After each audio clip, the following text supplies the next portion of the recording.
Imagine you've traveled 6 hours east from Australia to LA.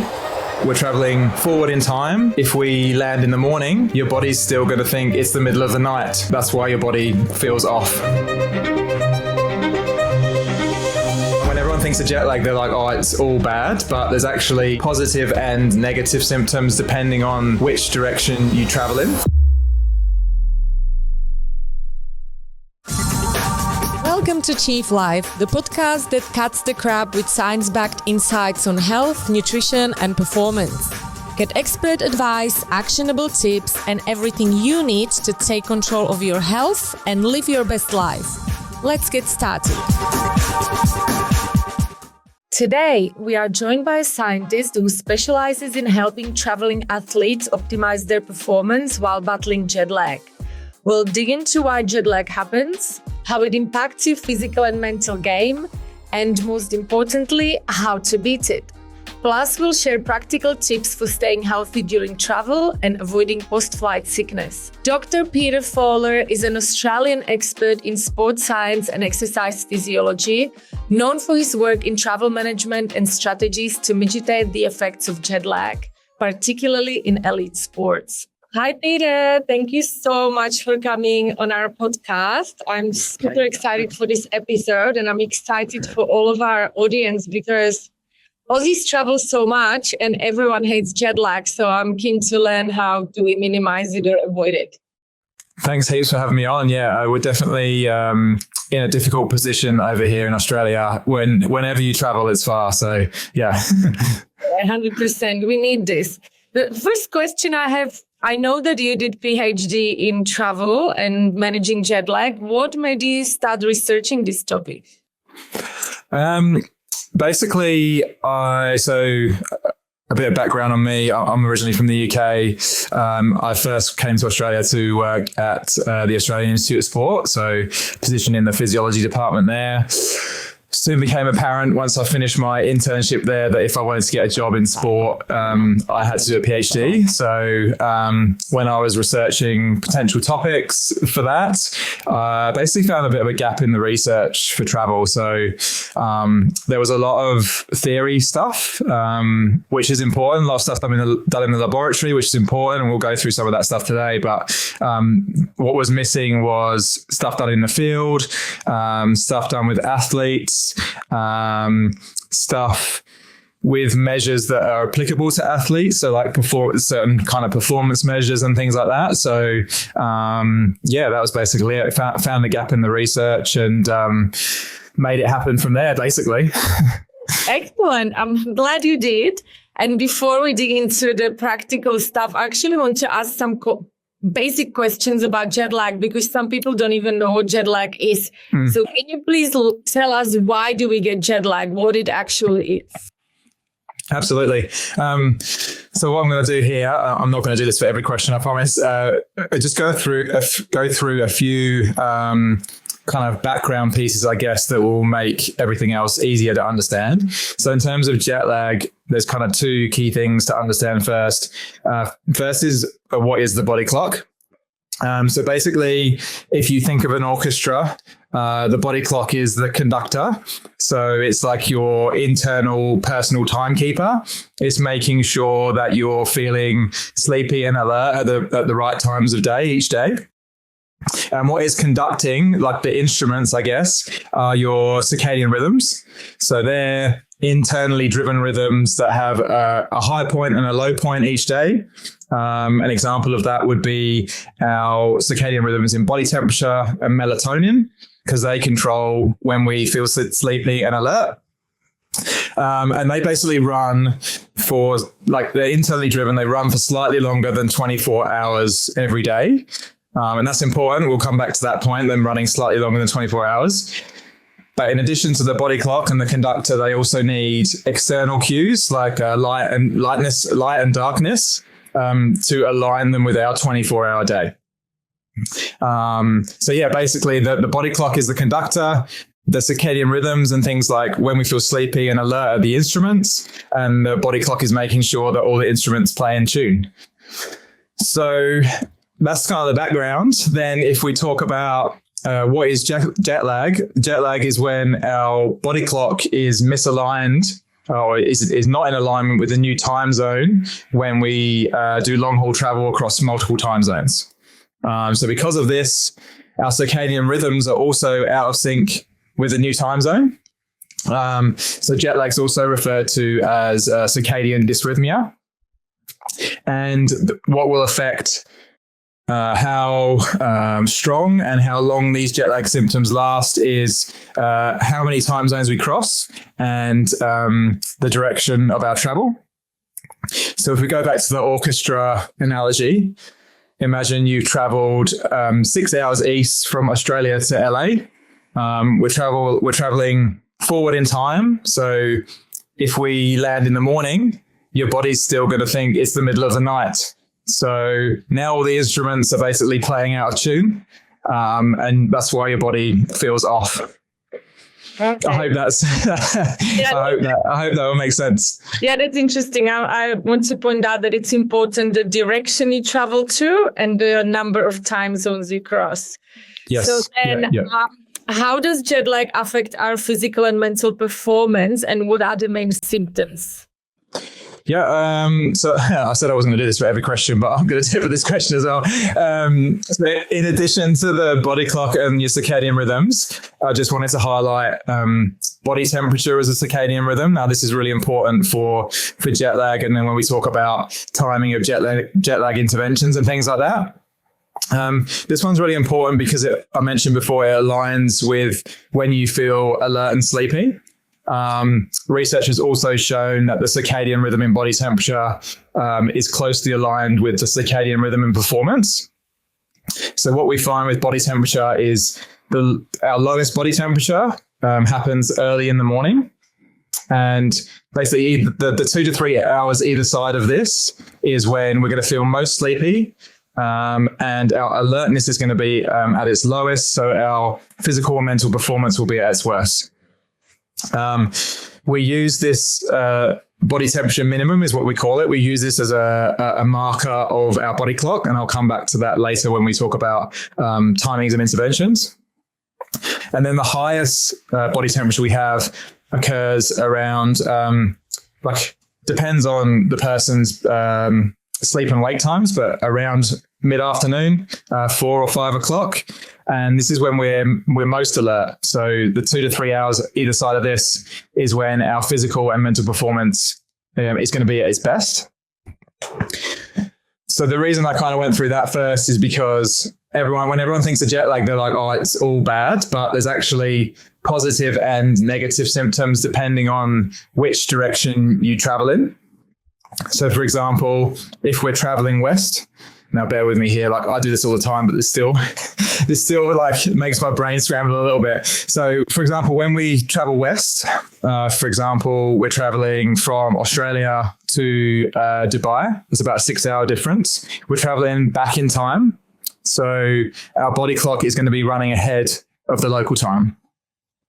So what we're going to find here is that our performance is going to be worse in the afternoon and evening, and we're going to wake up early. So then they're the negative symptoms. And then the positive symptoms are they will be easier for us to sleep at night, and we will perform better in the morning. So that's for westward travel. Then if we go to eastward travel, so if we're going from, for example, Australia to Los Angeles, again, it's like a 6-hour time zone difference, but we're going forward in time this time. So the body clock is running behind the local time. So the negatives are going to be that we're going to find it harder to fall asleep at night, and our performance in the morning is going to be worse. But the positives is that we're going to be able to perform well in the evening. So if we had any like evening competition around like 8 or 9 p.m. at night, we're going to be able to perform better in that. So yeah, a bit to get your head around, but what I wanted to highlight there was this is kind of really important for athletes because we're not only thinking about adjusting the body clock to the new time zone, but we're also thinking about when they need to perform. So for example, I've been doing some consulting with Formula One teams this year. A lot of the Formula One races are at night, like 9 or 10 p.m., some even later than that. So I'm not only thinking about how I adjust their body clock to the new time zone, but then how do I then adjust it so that they're going to be able to perform well at night as well.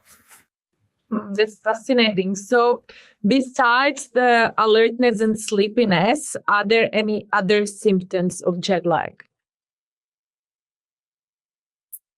Yeah, they're the main ones, like feeling alert and sleepy at the wrong times. And they're obviously having an impact on your abilities, your sleep and wake times, and your performance. But the main other ones are actually related to nutrition. So we have circadian rhythms in hormones that impact our appetite and digestion. So again, they're going to be happening at the wrong time. So you're going to be feeling hungry at the wrong times. So yeah, there is actually a nutritional component to jet lag as well, which I'm sure we'll talk about later. Mm-hmm. Okay, so yeah, let's talk about it. So what are the main variables in avoiding or managing the symptoms? You said it's nutrition, light exposure. Are there any other? Sorry, what was that question again? What are the main variables in avoiding or managing the symptoms? So you manage the jet lag by light exposure, adjusting your nutrition. What else? Yeah, so the main ones, there's probably split this answer into kind of three parts, I guess. The first part would be the only interventions that actually can directly impact the body clock and move the body clock so it can, align with the new time zone are light and melatonin. So we know from research that if you combine light and melatonin use together, you can basically halve the duration of jet lag symptoms. So halve the duration. So halve the amount of time it takes you to recover from jet lag, which is quite significant. The other important point to mention there is it's not only just light exposure, but it's also light avoidance. So when you avoid light is as key as when you expose yourself to light. So that's why recommendations like, just get out in the sunlight in the new time zone probably isn't the best recommendation for jet lag because of that light avoidance component. Exercise. So there's actually no evidence that if you combine light and exercise, it can speed up the adjustment of the body clock to the new time zone. But exercise does increase alertness. Light exposure obviously increases alertness as well. So exercise together with light exposure could be a good tool to manage fatigue post-travel. This also has implications for training times for athletes. So a lot of the time when I'm putting like a jet lag plan together for an athlete, the times that I put for them to expose themselves to light, I'll also say, well, that would probably be the best time for you to train as well, because at least they're outside in sunlight then, instead of stuck in a hotel and potentially not exposing themselves to light when they need to. So they're the only ones you can really use to shift the body clock and really impact jet lag. The other ones that we would use is basically more about like managing the symptoms. So if we think of like worst case scenario, traveling east from London to Australia, so going across 10 time zones. Rule of thumb is it takes about 1 day per time zone crossed for the jet lag symptoms to disappear. So it could take up to 10 days for you to recover from that travel. If you use light and melatonin together, you could halve that to 5 days. But you've still kind of got those first 5 days. And then within those first 5 days, the first 1 to 3 are going to be pretty bad. So obviously a lot of athletes, a lot of business travelers often won't spend that much time at a destination. They might have to perform or be ready to do an important meeting within the first couple of days. So, let's talk about some interventions that we can potentially use to like treat the symptoms of jet lag like you would a common cold. So there's a few there. The first one is around like sleep hygiene. So as I mentioned before, you're going to be feeling like the cues for sleep, your circadian rhythms in body temperature and melatonin aren't potentially going to be as strong as you need them to be in those first 3 days. So making sure you got your sleep hygiene dialed in. So there's some behavioral interventions around that. So things like, taking a warm bath before bed, using nutritional supplements like tart cherry juice, that kind of stuff. And then we could also potentially use some pharmacological interventions for sleep. So melatonin, not only does it have what we refer to as chronobiotic properties, so the ability to shift the body clock, it also has hypnotic properties, so ability to help us fall asleep. So if the timing of melatonin is right for shifting the body clock and helping us fall asleep, then we can use that, which often it does. The timings do align. And then the other one is fatigue management, so feeling sleepy at the wrong times of day. So again, we can kind of split that into behavioral and pharmacological again. So the behavioral ones are things like napping at the right time, light exposure, if it kind of aligns with, again, similar to that melatonin, like it aligns with the same time you want to expose yourself to light to shift the body clock. And then pharmacological is the obvious one, like caffeine, using kind of strategic caffeine use. So not like all through the day, just at certain times where you potentially know that you're going to be feeling more sleepy. And then the last one, so we've got the jet lag interventions that actually shift the body clock. We've got the interventions that are kind of treating the jet lag symptoms, and then we've got nutrition, which kind of sits on its own. So with nutrition, the recommendation is to align your meal times to the new time zone as quickly as possible, because we've got that obviously misalignment with our circadian rhythms in appetite and digestion. The recommendation is to kind of eat little and often rather than like larger main meals to reduce like stomach upset.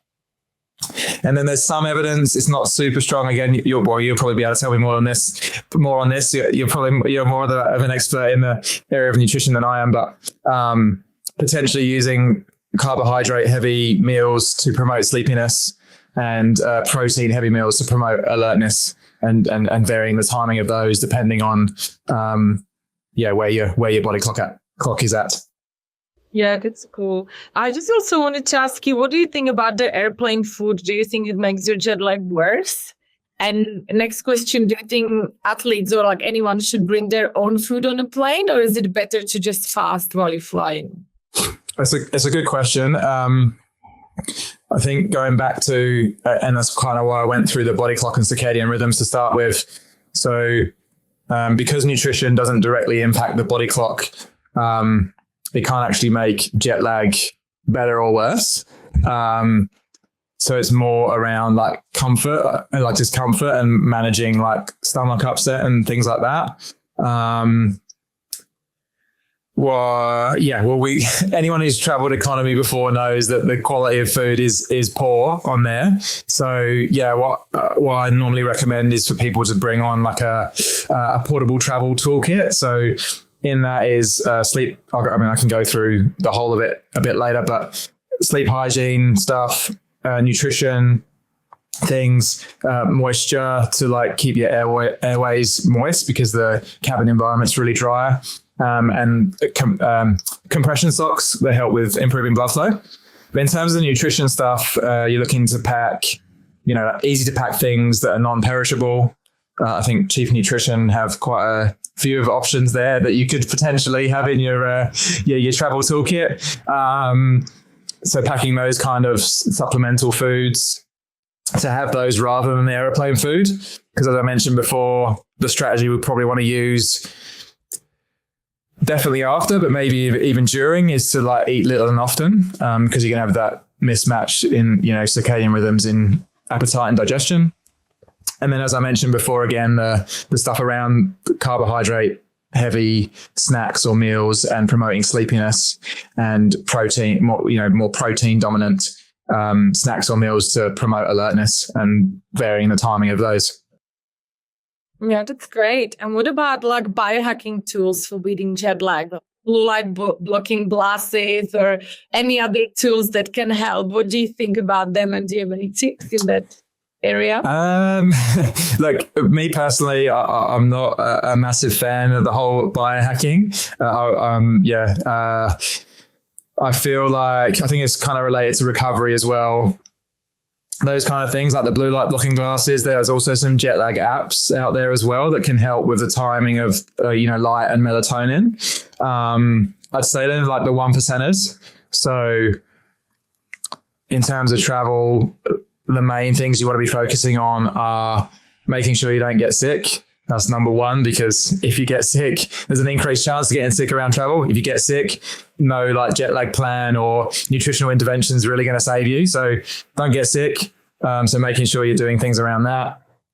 Having some sort of jet lag plan around when you expose yourself to light, if you're going to use melatonin, the behavioral interventions around sleep, potentially some like caffeine use as well to manage fatigue and napping.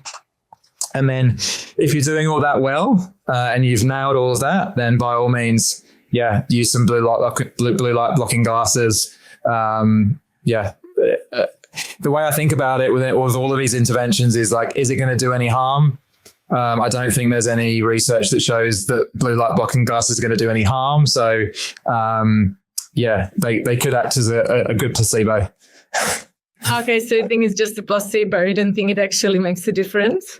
The research is quite, I mean, the things that I've read most recently is that with the blue light, it's not impacting our sleep as much as we thought.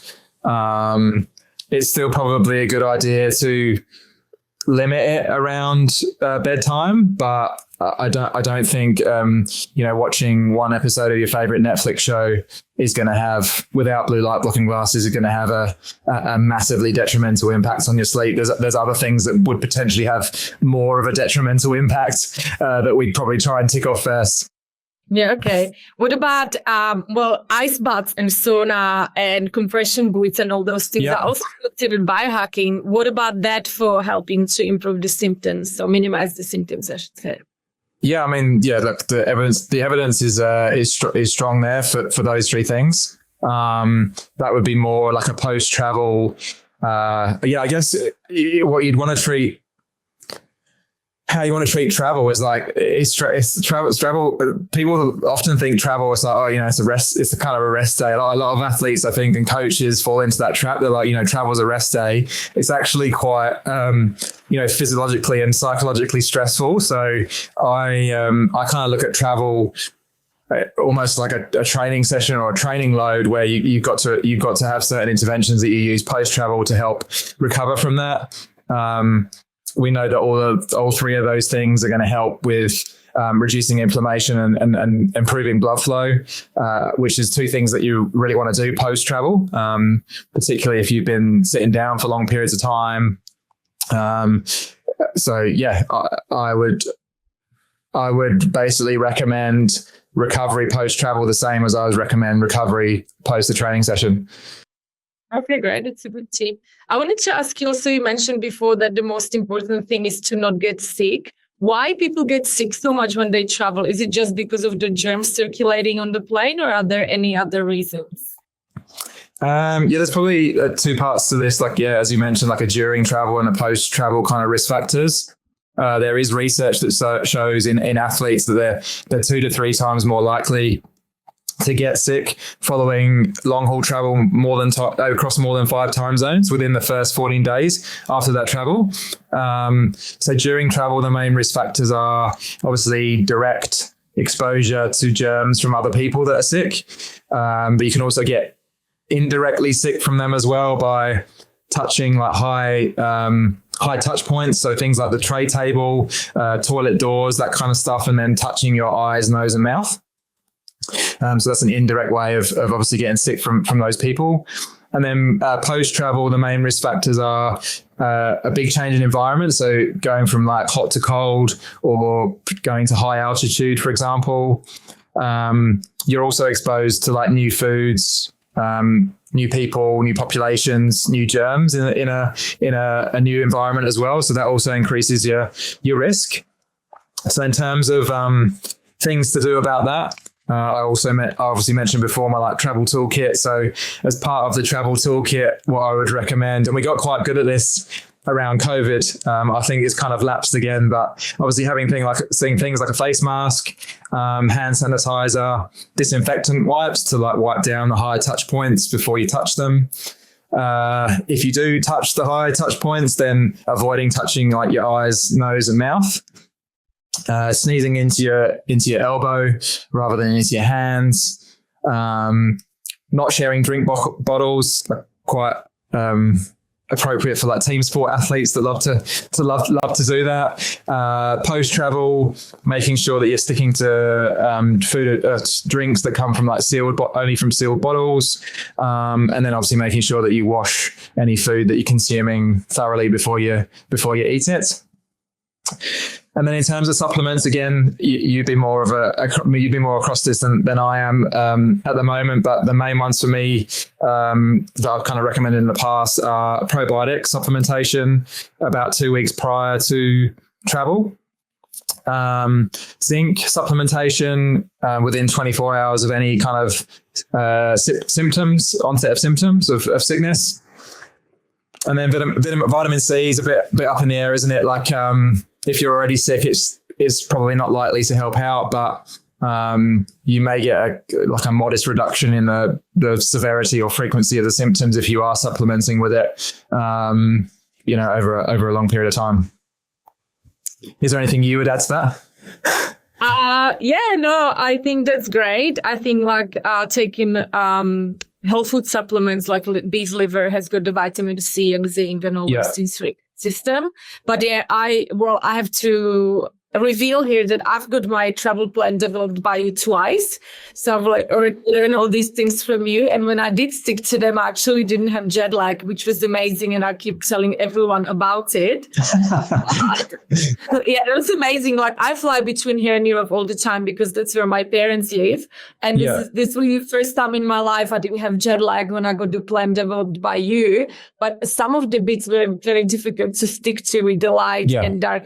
That was quite hard for me. But I've stuck to all those things like wiping everything, taking the provided vitamin C, and that really worked. But for those who are not fortunate to get a plan developed by you, let's get into detail and let's give people advice on what to do pre-travel, during travel, and post-travel. Let's divide it into the 3 parts. What they can do to minimize or avoid the jet lag completely. Yeah, okay. I'll probably preface this. I'm sure. Firstly, thank you very much for that. I probably take that clip and use it as a testimonial. So thank you for that. I'm guessing the stuff that you mentioned was hard to follow was probably the light exposure timings. So what I'm going to talk through here is more around what we would do to help probably manage the symptoms of jet lag and also help with the travel fatigue. So I might kind of start by just talking about the difference between jet lag and travel fatigue, if that's okay, just to let people know kind of the difference between those two. So obviously we mentioned before that jet lag is caused by the misalignment between your body clock or your circadian rhythms and the new time zone, causing you to feel alert and sleepy at the wrong times. Whereas travel fatigue is basically the tiredness and discomfort caused by a long journey.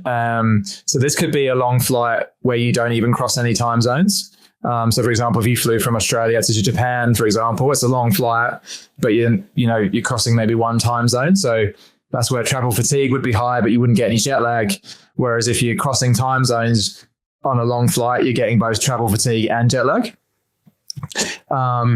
So you think about it this way: if you were on a road trip and you were driving in the car over a dirt road, a bumpy dirt road for hours at a time, that's kind of like travel fatigue. That would cause the travel fatigue. Whereas jet lag's more like you've driven to a different country and you're driving on a different side of the road and all the road signs are different. If that makes sense. Yeah. So in terms of pre-travel, the main one here is planning. So I know it's easier said than done, but a lot of the time what happens is the travel kind of sneaks up on us and we haven't got anything prepared, and that makes it a whole lot more stressful. So the more planning that you can do in advance for the travel, the better.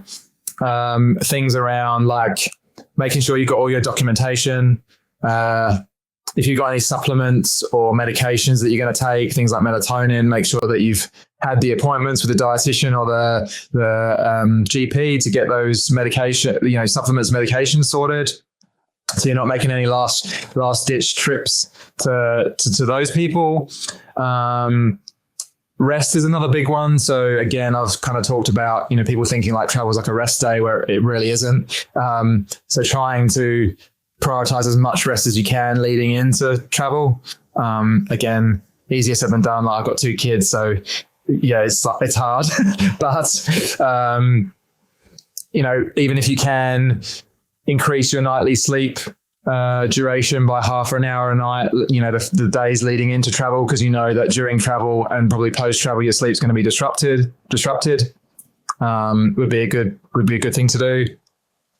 The other one we've put together a bit of like a travel booking checklist, so I can send you the PDF for that, and you could link that in the show notes if you like. It's basically a guide to selecting the best flight for you, the best flight that would reduce travel fatigue the most. So again, sometimes, but there's budget limitations and timing limitations, but there's things like you want to reduce the duration between your last like proper sleep in bed at home and your first proper sleep in a bed at the destination, picking flights that have the least number of stopovers, are the shortest duration, all that kind of stuff within your kind of budget restrictions.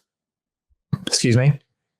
So that's kind of pre-travel, just making sure you're planning sorted, you're as rested as you can be, and you pick the best flight possible based on your budget. Then during travel, so the main challenges here, obviously, particularly if you're in economy, is pretty much the worst sleep environment in the world.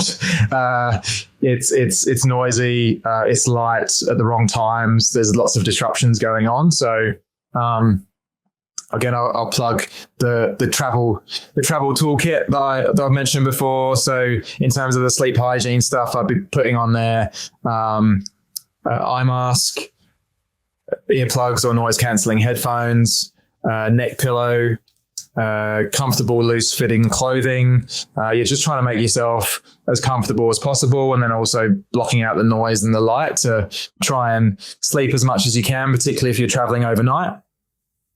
The illness prevention toolkit, which I've talked about. So making sure you got your face mask, hand sanitizer and disinfectant wipes, making sure that you're trying not to touch your eyes, nose and mouth, sneezing into your elbow, that kind of stuff.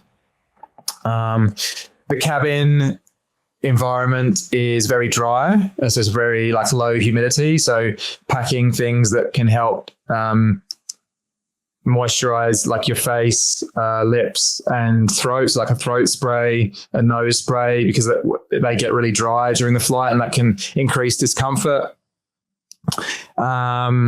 We've talked about nutrition, so having those non-perishable items in your bag. So if you are in economy and the food's shocking, then you can potentially skip meals and eat those instead. Hydration is another important one, because obviously the cabin environment is dry. So making sure you're drinking to thirst, not over drinking, particularly if you're traveling overnight and you're trying to get some sleep. If you're over drinking or over hydrating, then you're going to be up all night, making frequent trips to the toilet, and then potentially increasing your risk of sickness as well. So be careful on that one. And then the final one's around movement and blood flow. So obviously sitting for prolonged periods increases the risk of swelling, inflammation, deep vein thrombosis, those kind of things. So when you're outside of a sleep window, making sure that you're getting up and moving around as often as possible. And then post-travel, obviously we've got your jet lag plan if you've got one. If you've someone's put one together for you, or you've got the jet lag app where it's giving you the timings of light exposure and melatonin use. Sleep timings. So what I would suggest alongside the jet lag plan with the light exposure and melatonin timings would be to adjust your sleep timings as well. So for example, following eastward travel, I recommend starting by going to bed later, and then moving your sleep time earlier each day until that matches when you normally go to sleep. And then the opposite for westward. So you go to bed earlier where your sleep drive is likely to be higher because of the body clock differences, and then gradually adjusting your sleep time later each day. Obviously, we mentioned the sleep hygiene before as well, because obviously, your cues for sleep aren't going to be as strong because of that mismatch between your body clock and the local time.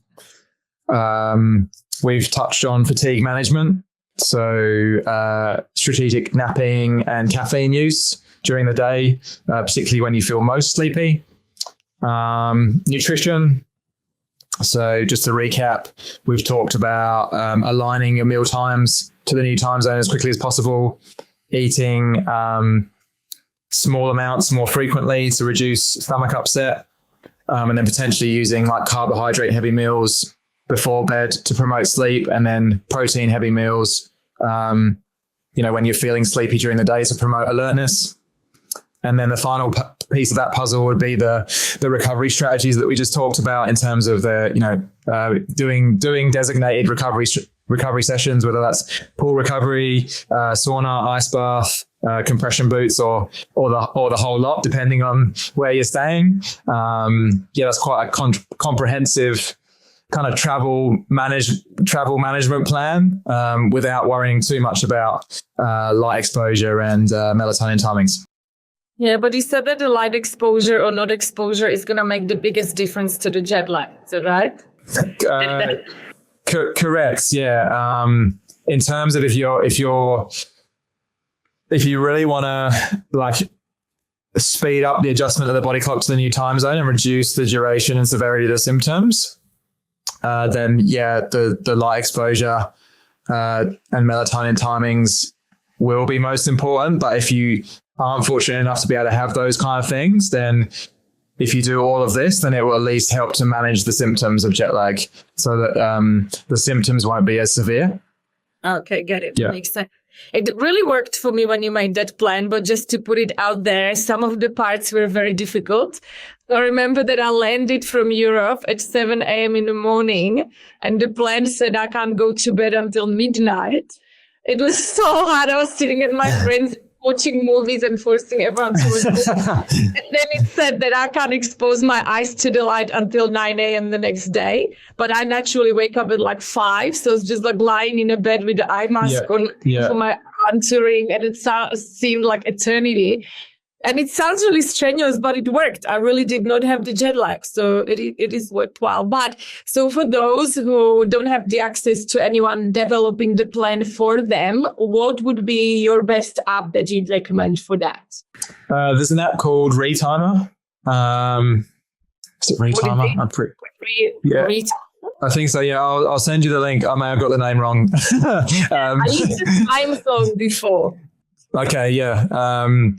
They're all pretty similar. You put in your flight times, and they will recommend the light exposure, the best light exposure, and you can even put in there whether you want to use melatonin or caffeine or not. And then it will give you advice on, it's basically those three things: so light exposure and avoidance, melatonin use, and caffeine use. Yeah. So it's a good starting point, but it wouldn't include all the other stuff that I've talked about. Yeah. And I know you have kids, so it's probably very difficult for you, but do you actually follow your own advice, plan for yourself when you travel? I used to, a lot more. We went to the UK last year with the kids, and it was more about managing their sleep on the plane than my own jet lag. I'd say I used to do it more when I didn't have kids. Now it's more about managing them than myself. What about the athletes that you worked with? Can you share with us some of the athletes you worked with and what was their struggles and success with managing the travel? Yeah, so I started off with, so my PhD was basically on the impacts of domestic and long haul international travel on team sport performance. So I started off working with some of the A-League teams in Australia, so A-League soccer teams. helping them to manage their travel fatigue. So I work with the team up in Townsville. So whenever they travel for an away game, it was basically a full day of travel because they had to travel to Brisbane first and then maybe down to Melbourne or across to Perth. So that was more around like helping them to manage the travel fatigue and the kind of interventions that we've talked about there. Then in terms of like the jet lag plans and stuff, I've mostly worked with like Formula One drivers. Obviously their schedule now is hectic. They're traveling most of the year. Obviously middle of the year is mostly Europe, but start and end of the year is a lot of long haul travel. And the challenge there is a lot of the times. So for example, the last bit of this year, they've kind of got a triple header. So they've got USA, Brazil and Mexico. So putting together a plan for that is more difficult because to time the interventions, as I mentioned before, we use that body temperature minimum as a marker.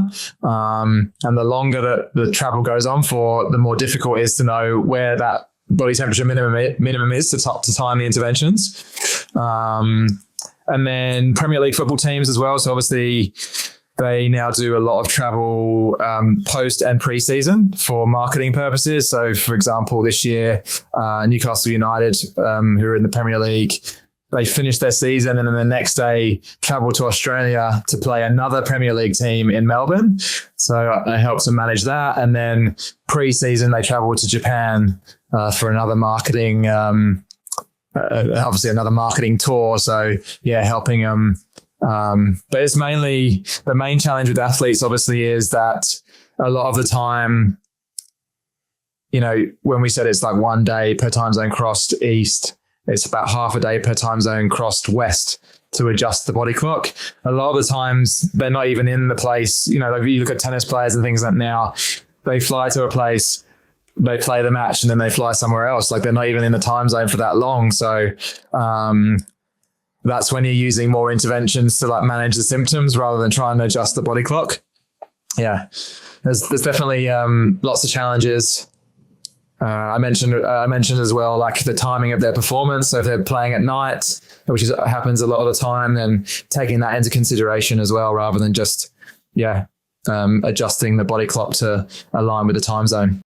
Yeah, it must be tough with the performance. I wanted to ask you, has any of your athletes or anyone that you have tried to fast during flying or traveling, or? I haven't. No, I haven't had any experience with that. I would say, yeah, obviously. So I worked in the Middle East for 3 years at Aspetar Sports Medicine Hospital. So I was doing some research over there. So obviously Ramadan is a big. Is obviously a big thing over there, and there's the fasting is part of that. We never looked into that actually. It would have been obviously pretty topical, but normally with athletes, they're obviously fueling for performance. So most of the time they wouldn't be. But do you have any experience of that or? I always, because I regularly fast and I do water only fast. I do intermittent fasting throughout the day. But I never tried fasting while flying because I get bored on the plane and I just But in theory, it works because you don't get the stomach upset, right? And it reduces your inflammation and things like that. So just wondering, definitely be an interesting one to look at, particularly for the first few days, like post-travel, when you're more susceptible to the stomach upset.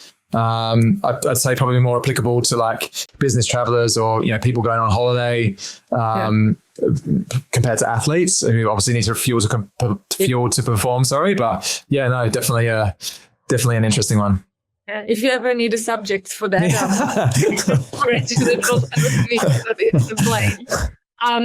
that's super interesting. I've got one more question for myself and then two more questions that are related to jet lag. I am flying to LA for Christmas. Yeah. I was wondering if I could get you to make me fly. Is this live? If I say no, then this. I'll talk about it later. But I can do that. No problem. Amazing, thank you. And then last two questions ask everyone, if you could give our listeners only one health and fitness or wellness advice for their life, what would that be? And the second question, what is your favorite book? And it doesn't need to be health related. Okay. I don't know if it would be a popular one, but my piece of advice would be to like not chase silver bullets or quick fixes or hacks. Unfortunately, it's not, to get results, it's not as exciting as that. Like you have to be consistent day in, day out for over a long period. I feel like sleep's a great example of that one. So if you sleep for 8 hours one night, you'll probably feel pretty good, but it's not going to have a massive impact on your health or performance. But if you're sleeping for 8 hours a night, day in, day out over a long period of time, that's where you're going to see the biggest changes. So I often refer to like the big rocks analogy for recovery, for example. So where you're going to get 99% of your benefits for recovery would be around your training program. So, if you get your training program wrong, then no amount of recovery is going to fix that. Your nutrition, your sleep and your rest. If you're doing all of those things perfectly and you've got all of those things nailed, then by all means add in the other things that are going to give you the 1 to 5%. But yeah, that would be my probably number one piece of health and fitness advice. It's probably not a popular one or an exciting one, but yeah, I feel like it's the reality. Yeah, that's the reality. If we're not consistent, yeah. Not like that. And then favorite books. I've read two recently. One's called Slow Productivity by Cal Newport, and the other one's called 4,000 Weeks. I read that one, the Cal Newport one recently, and then the other one a while ago, but 4,000 Weeks by Oliver Burkeman. So that's around basically like slowing down, which is very hard these days. When you see everything on social media, everything's going a million miles an hour. It's something that we're trying to promote as a brand, I guess, as a recovery project. It's probably something we haven't quite nailed yet in our own personal lives, but something my wife and I, as owners of the recovery project, is something that we're trying to practice what we preach. And there's just some really great takeaways in those books around time management and slowing down. So, yeah. Right. I think everyone needs to read it, especially in Sydney. Oh, yeah. Yeah. Well, yeah. I mean, I live in the Sunshine Coast hinterland, so it's probably it's a lot slower here than it would be in a major city, but yeah. Yeah, that's amazing. Well, thank you so much for all the good advice. I can't wait to read the books myself, and I can't wait to practice on my next travel. No worries at all. Thanks heaps for having me. I'll send some of those things through to you so we can link some stuff in the show notes. I was going to say, just a quick plug, final plug as well, was around, we've recently released a Nomad recovery bundle. So it's made for people that travel a lot. So it includes our new Pro Air wireless compression boots, mini massage gun, and ProSphere vibrating massage ball. So if it's okay with you, what we'll do is we'll link that in the show notes and also provide like a exclusive discount code for listeners of the podcast. Epic. Thank you so much. That's amazing. Yeah, Love no worries. Thanks very much for having me, V. I appreciate it. Thanks. Have a good day. Bye. Thank you for listening. I hope you enjoyed this episode. If you want to hear more from Chief, please like and follow us on Apple Podcasts, Spotify, and YouTube. Comment below to let us know what topics interest you, and you can find us on wearechief.com.